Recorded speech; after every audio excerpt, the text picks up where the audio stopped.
The boy was horrified to discover that the fake university he had founded on a whim had somehow attracted hundreds of students. This left Nick at a loss for words. He had started it as a way of coping with his parents, but he had no idea that it would turn out like this. A friend had told him that, in order to make the school look more realistic, he set up a one-click enrollment program on the internet, but he forgot to close the enrollment channel, which led to the current situation. Nick didn't know what to do in the face of the tens of millions of dollars in tuition fees. A friend suggested he take the money and disappear, but Nick's conscience wouldn't allow him to do that. Finally, after some discussion, he decided to tell everyone the truth. So he decided to call a meeting. But just as he was about to tell the truth, a student stood up and got emotional. When I got accepted here, it was the first time my parents ever said they were proud of me.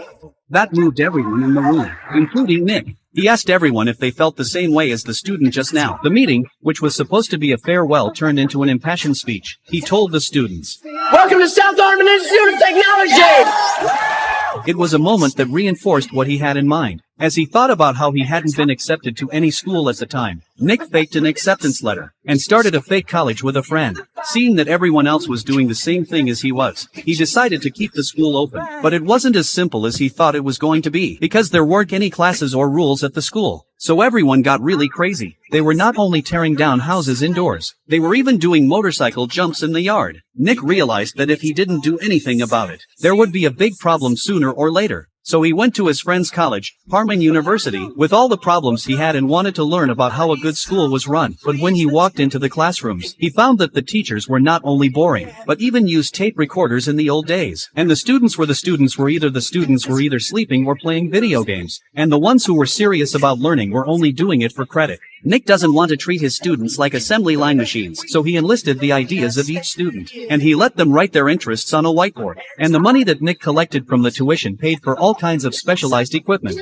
And so, each student became a teacher in his own right. They each had their own specialties. Whatever you can think of to study, you can get support here. Do what you love. It became the school's motto. As the school's reputation grew, more and more admirers came. On this day, the school was having a parent-teacher conference. All the parents of the students came to the school, but then an unexpected visitor came. The visitor was the president of Pullman University next door. As the school's reputation grew, he looked up the information about the school that Nick had founded. He found out that there was no information about the boys' university on the internet. Nor is it truly an educational institution. And he even sued the boy in court. But was it really the end of the story?